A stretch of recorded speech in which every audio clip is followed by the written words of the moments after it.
Hello and welcome back to the Making It podcast. We are here for episode 51.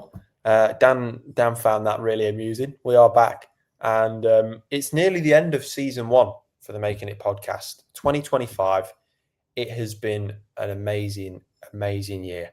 Now we kind of capped off a little bit on last week, kind of what we took away from the year. I think mostly from like a kind of podcast perspective.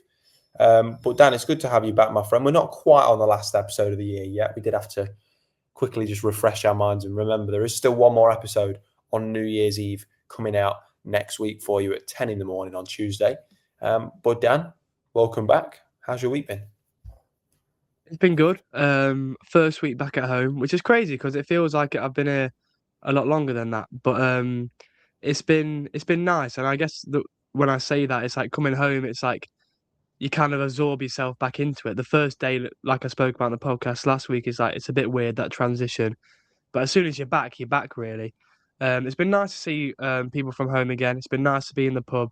It's just been nice to see my family a lot more often, which is lovely. Mum's birthday tomorrow, so that'll be good. Um, but it's given me some time to kind of reflect on uni life. It's given me some kind of time to slow down. It's coming home's forced me to slow down, which has been quite nice. It's kind of took me to take it a little bit easier. And I like coming home because it makes life a little bit simpler. Like my life is, working in the pub, spending some time with family, friends, and it's nice. It's been good. Looking forward to getting into a few things I've been up to this week. So it's been nice. But how about you, Jamie? How's another week in Australia been? It feels like you're in a stage now where you feel a lot. To me, it seems like you're a lot more. You're settled a bit more. You've got a bit more. You got more of a routine with this job. You got the new house. You got your independent life. How are things in the new gaff, and how are things in Australia? New gaff's mint, bro. It's pretty good. Obviously I'm in quite a large shared house, so naturally it comes with its challenges. The drying clothes and washing clothes situation is tough because there's only one drying rack. Loving So it. yeah, there's some little workarounds you have to do, but it's fine. It is what it is. It's a really good location. I've kind of, as Dan will know, I've ventured to some of the local pubs and clubs. How many days in a row? 3 days in a row. Yeah, so I'm feeling particularly rotten yesterday and today. No, but it's just been nice, bro. I think I've attached too much of my happiness and enjoyment to not just while I've been in Australia, just in general. I think since turning 18, to other people. Like if I'm going to go on a night out, it has to be with a certain group, or it's got to be a certain place. And I'm like, like let's just go out. Why can't I just go out and just have a bit of fun? And on Friday, I was kind of in a good mood, but I was also feeling a little bit upset because, it's coming up to Christmas. And I was like, I'm just going to take myself for a walk. And I thought, I mean, in those moments, I'd usually just go and speak to Deck because it's what you do with your best mates. Or I'd like to hope that you're lucky enough, like me, to have a best friend that you can talk to like that. And I walked to the Opera House, which is probably a 25, 30-minute walk from my place. Got some ice cream, sat on the steps, had a little bit of a think and listened to a bit of good music. And I was like, yeah, this is good. And then I got a message from a work friend saying, hey, do you want to come to the pub? And I'm like, nah, I'm all good. And they were like, you sure? And I was like, fuck, damn, okay. I ran home. I mean, I literally ran the full way home. Got into my clothes, changed back, went out. And barring a couple hour or two long stints in bed, I was pretty much back yesterday morning. So just a mad week, but it feels nice, Dan, to have good friends. It feels nice to be surrounded by people that just want to have a bit of fun. And I feel like this is what being the traveller is all about.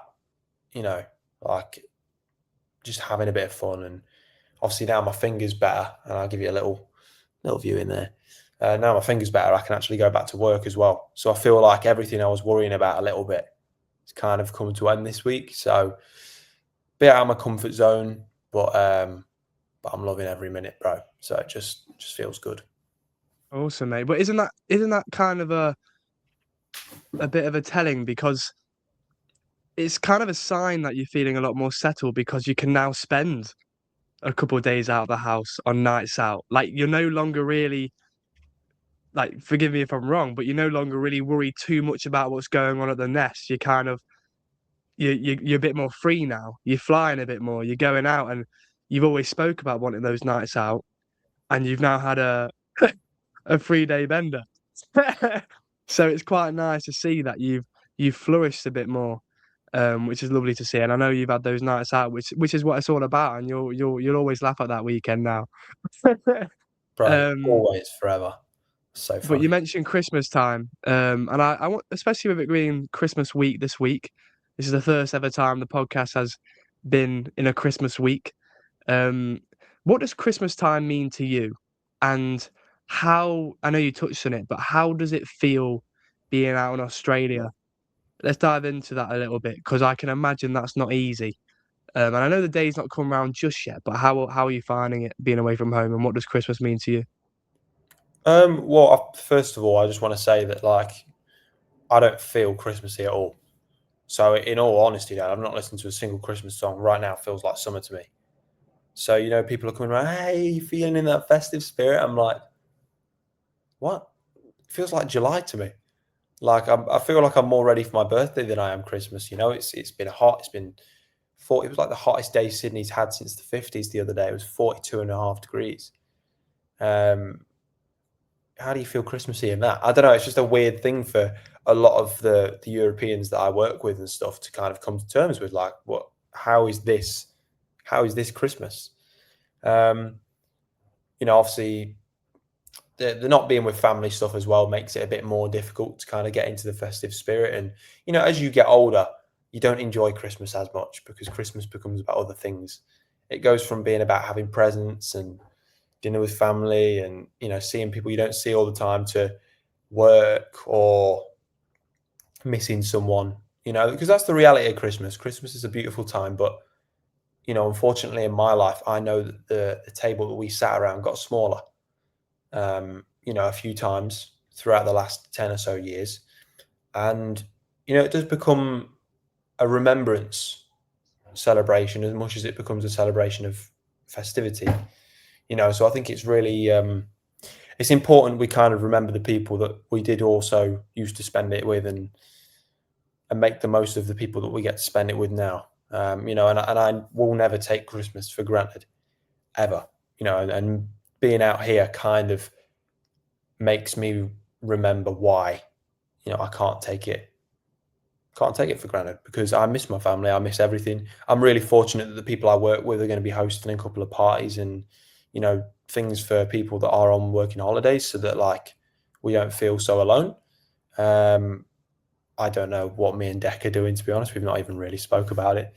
Um, but, you know, you just kind of got to be there with the people you can be, and make the most of it. It's like everything's going to change when you come out somewhere like this, unless you move with all your family and everyone. But you just gotta prepare for it. You just got to enjoy it. And at the end of the day, Dan, it's still Christmas. It's just this time I'll probably end up at the beach. So, what about you? What does Christmas kind of mean to you and the Thurgies? um, Christmas for me is it's a nice time to express my gratitude, feel grateful. It's almost like a lot of the values I kind of embody are within that Christmas spirit. Um, and I like to think that this month of Christmas, or this, the day of Christmas, should be taken into our everyday life. We start to become grateful for the people around us. We gift to people. We spend time with people. I think that's something we could all do more in our lives. As I don't think there's ever a capacity to that. So I Mm, think it's just it's a nice time of the year where you get to appreciate the good things in life. And I'm aware that some people don't have amazing Christmas times, and Christmas for them is a different kind of year. Like you say, for some people, it's a remembrance day. It's not all holly and jolly. But I think Christmas, either way, whatever end of the spectrum you're on, I think it's a nice way to think a bit more, think about what you're grateful for, remember certain people, be appreciative of certain people. And I think it just gives us that opportunity, that time to do that. And it's always interesting, you know, people talk about that time between Christmas and New Year, that sort of empty void, really. And you know, this time we have, it's interesting. I was speaking to Kim at work today, and we're just, you know, those typical sayings of, "Oh, time flies, doesn't it?" But I just wonder why we're always saying this. And she said that when you get older, it goes a lot quicker. But it's almost like we have this idea that time should be so much slower than it is, and it goes so much quicker. Like we said in the pre-chat, I can't believe it's a year on really from when we started the podcast, but that is time. And that's why we've got to be appreciative of things, because things do go quicker than you kind of expect. Now coming into the new year, I know we're not going to quite touch on what our plans necessarily, or New Year's solutions, as we said last year, for the new year are. But from this year, in your own life, I know, like you said, we touched on the podcast last week. What is a takeaway from this year for you? What's a takeaway from 2025 for Jamie? Oh, Have a think, the listener too. yeah, and I think a takeaway is that I think I became more of an adult this year. How come? You know, well, I want to say first of all, I think the tough part about being our age, Dan, is that you're an adult, but people don't really think you are an adult. Most people think that. Stop right there. This is Daniel talking here, and I know right now you're enjoying the episode, but I've just got to give a really big shout out to something, and it's Making It Moments. You know, that's where our guests are. That's where the people we bring on to talk about their journeys are. Go and listen to Making It Moments. Go find them on our Spotify and YouTube. Find clips on our socials. Making It Poddy. Making It Moments. You're kind of still a bit of a juvenile. And I don't mind kind of the benefits that come with that. Like you get to live with your parents and you have all that kind of stuff and you can save a bit of money and you can get away with being late for work that time because you are young, but the independence thing has been massive for me because, a lot of my friends, including yourself, go to university, and I've always said this, and university was not the path I chose. I definitely don't regret it. But at the same time, I still wanted to have that independent but also fun experience. So I think that this year has taught me to be an adult. It's put me through some situations I never thought I'd be in, some pretty uncomfortable situations, some pretty awesome situations. And I'm proud of myself for coming out of it better, and realizing that I am strong enough to overcome, some of the challenges that I've been put through. So 2025's taught me a lot, definitely taught me a lot, in terms of, that character development and just general maturing, bro, and I feel like I'm quite a mature person anyway. I feel like 24 I was a mature person, 23 I was a mature person. But now I can speak about certain things with experience and be like, I can empathize with people's situations more, and I understand how certain things affect people more. And I also understand, bro, and I think this is the really important thing with ambition and stuff, what I don't want in life. Knowing what you don't want in life, for me, is almost just as important as knowing what you do want. Because what can be a natural motivation to get something that you do want is to know what the hell you don't want to be doing. If you worked that job when you were 16 till you were 20 and you hated it, that's your motivation to go and throw everything at something you love. I've been in that position where I've lost my job. I never want to be in that position again. Okay, great. Go and put everything you've got into having an income, whether that be a separate income or being in a job where you're secure, or just a job you love in general, So I think that's another thing as well that I've took away from this year, bro. How about you? What are your kind of, because obviously I know that you've been on a development when it comes to your coaching, definitely your psychology, but also your relationship with Scarlett as well, and your relationship with your friends. Like I feel like there's a lot of different dynamics to your life where I don't think they've changed. I just think they've improved, and the understanding and clarity is generally better. Coaching probably improved though. That's the different one. Yeah. Still the same shit.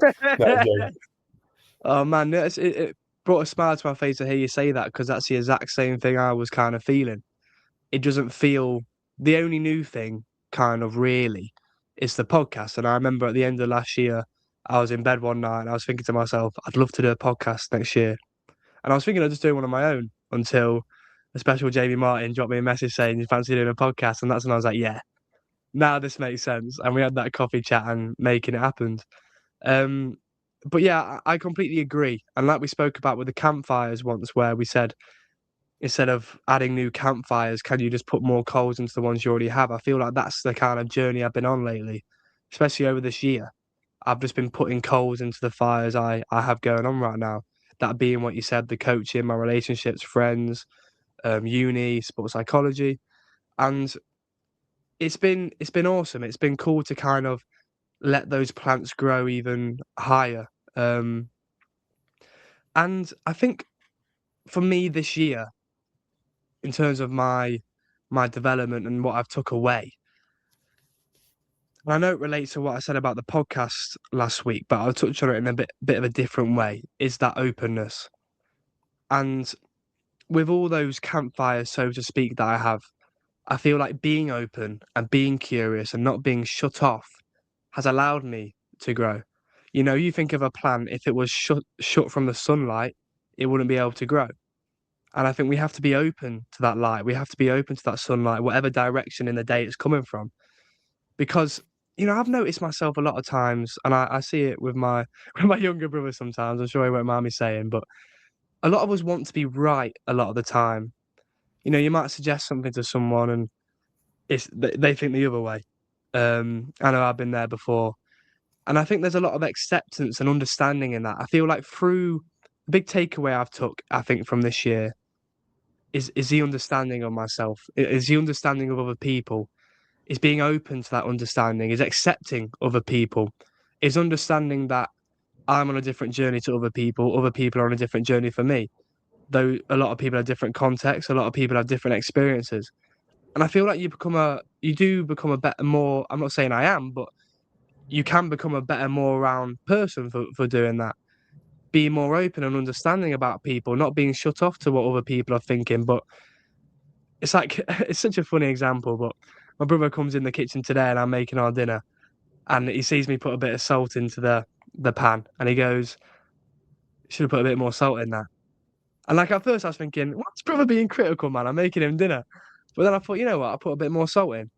And I think it's just understanding that we should be learning from other people. We should be taking things from other places. We shouldn't be shut off to opinions. We should be absorbing the nutrients like a plant would and letting that sunlight in and letting ourselves grow and being open to these things, being open to the world. And I think things are a lot more fluid that way.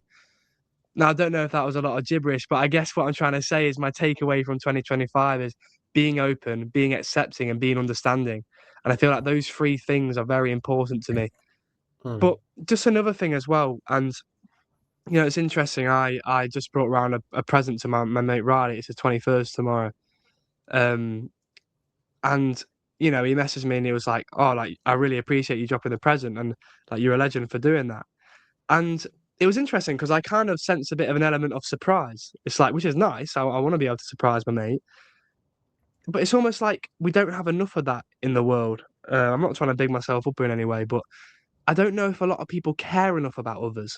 And like we spoke about insecurity last week, a lot of us are in our own heads. We're insecure about ourselves. I don't know if a lot of us are thinking about other people enough. Are we considering the other opinions? Are we understanding their situation? And I just think that's something where if we all kind of took that on board, we could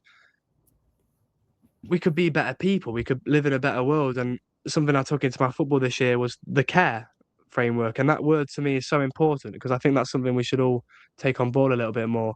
What do you think about that? Do you think we should be caring more about other people?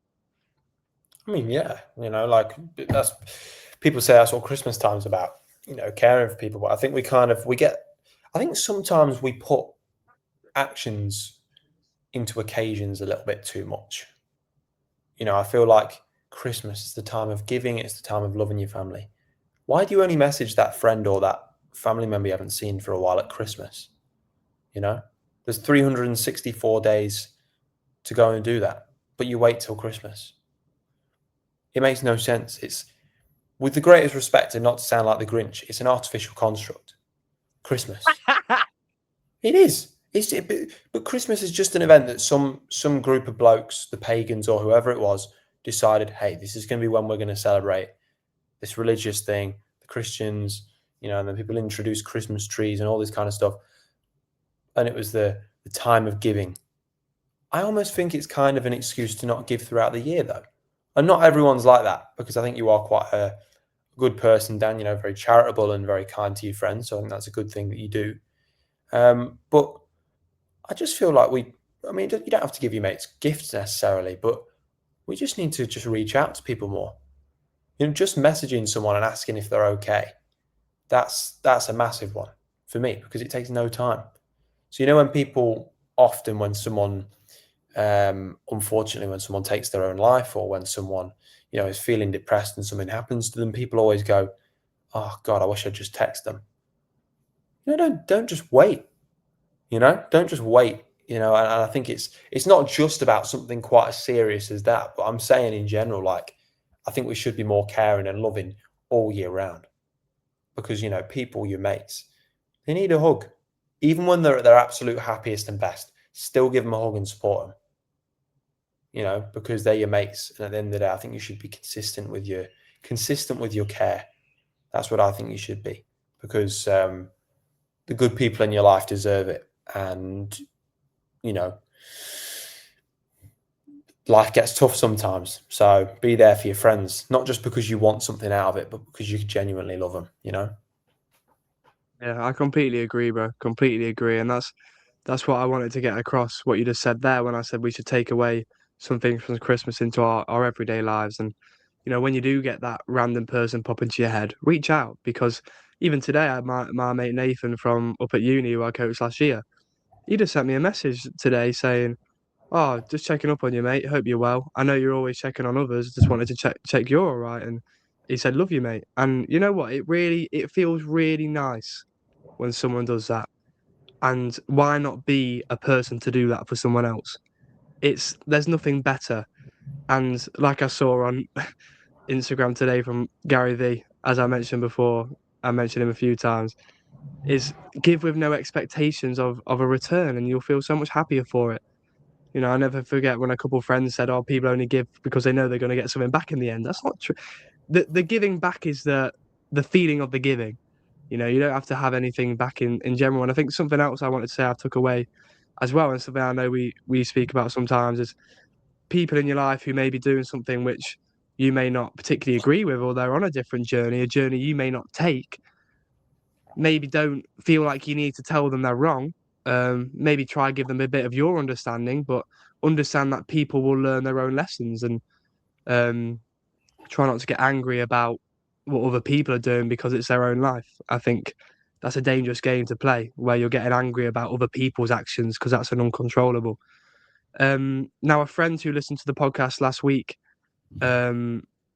shared some feelings about insecurity, and he said to me that something that helps him, and I just wanted to get this across because I know you were very open about your insecurities, was he doesn't necessarily feel the feelings are going to go away, and he doesn't want of course he would want them to go away, but he doesn't want to try find a solution, because he's aware that there may not be a solution. It could just be something that's ever present, and maybe there's a battle there which you're not going to win.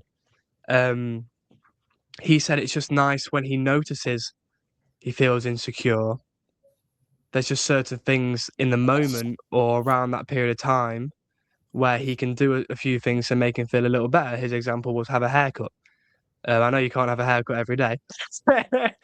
You spend a lot of money there, but maybe there's some things where, with the insecurities you were talking about last week, I mean, I'd love to ask you the question: do you feel like you're fighting for one day for them not to be there, or would you like to accept the fact they're there and just find a solution for in the moment, but not a long-term solution, because it's not really something you can necessarily fix? It's an insecurity. Do you see? Well, What do you think about that, brother? I think humans naturally, I mean, at least me and I'm sure yourself, we always search for that 1% better, right? We always want to improve, you know, um, because that's what humans want to be. They always want to be better. Usually it's because they've seen other people, they've seen other things that they want, and they're like, okay, how do I get to that?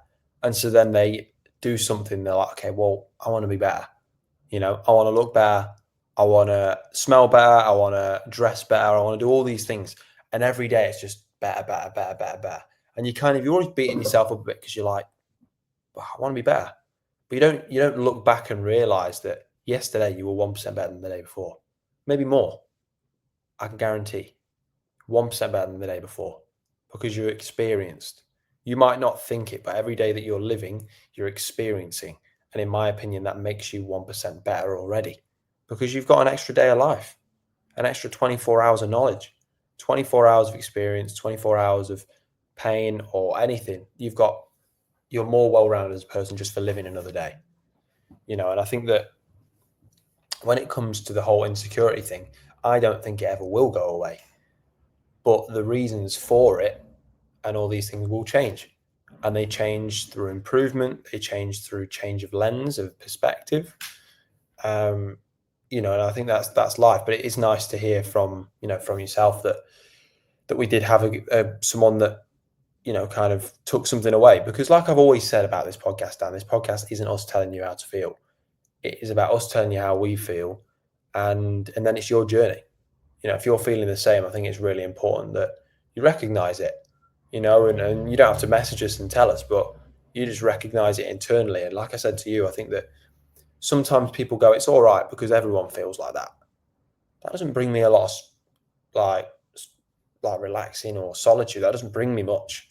That just makes me feel like I'm just one of loads and then I'm not really worth thinking about, And I think it's really important that we recognize that everyone does have sometimes the similar or same problems, but we are still individuals and everyone needs help in different ways. So big shout out to the people that are dropping a text and letting us know how they feel, man, because it's really important that you do it. And like I said, me and Dan will always be open to have a chat with anyone privately, and especially when it comes to things that we've already spoken about on here, we'd always be open to chat and support anyone we can. So,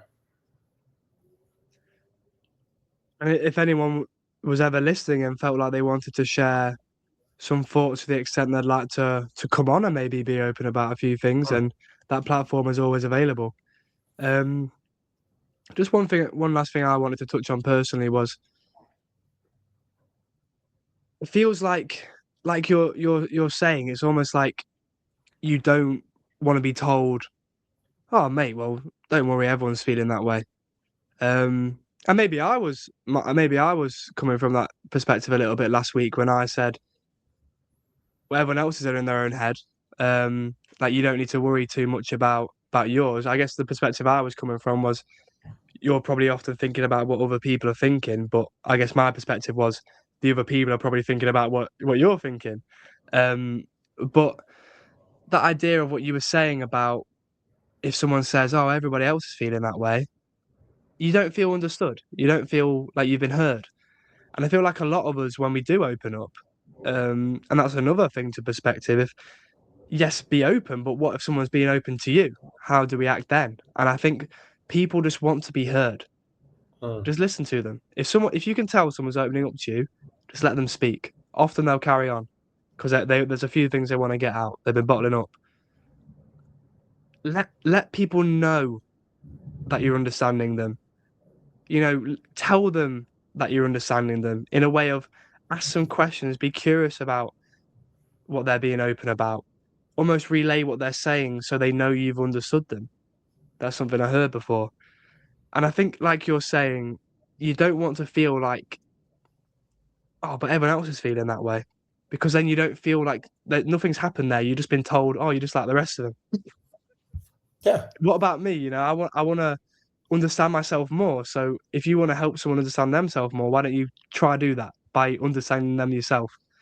And that lies into the understanding and being open to other people. And I think a lot of people want to, and it's interesting how we just spoke about then with insecurities. Within ourselves, we should understand that we'll probably always be insecure. There's not really going to be a solution all the time, but it's just being aware of when we are and what we can do to help ourselves. when someone's being open to you or they're struggling, as much as you want to be, and I know we've all been in this situation before, you ain't going to be that person who's going to all of a sudden click of a finger, change their whole life by one thing you say. Maybe No, you it's will, true. maybe you might hit lucky, but often that person just wants to be heard. And I think that's very important. Unheard voices is a very, very dangerous thing, by the way, because I don't get political or anything like that, but it's the same with everything. When you make people feel unheard, they have to do something to get the voice out. And I think that in today's modern society, people feel unheard or overlooked, and that is really, really dangerous because we've all got our own problems. We've all got things that hobbies that we do that maybe other people don't like, maybe other people do like, and we're always being judged. But the people that don't get heard and get ignored, that's a very scary thing for me. I think that not only from a mental health perspective for them, but also it leads to lots of different things, extremism and all these kind of different avenues that people take to get heard. So I think it's just important that, on a larger scale, as a world, as governments, and as everyone, we need to hear people a little bit more and kind of not recognize the end product of someone's opinion or their thoughts, but recognize the roots of it, because a lot of the time people say things and do things not because they truly believe in them, but it's because they've felt unheard and they'll do anything to be heard. So I kind of want to, that's my last point I want to make on that. But I think it's really important, not just Christmas, all year round. We love, support, and understand our friends because you don't know what's going on, man. So yeah, Merry Christmas. Merry Christmas. And it's been another good episode. And for those who have been around a lot of the year, who's listening right now, and been committed to the podcast, we do appreciate you. And even if it's the first time or you just popped into a few, we appreciate you too. Any of those people who listen to this podcast, you, the listener who listens to this podcast, we are very, very appreciative of you. Merry Christmas. Merry Christmas, people. Take care of yourselves.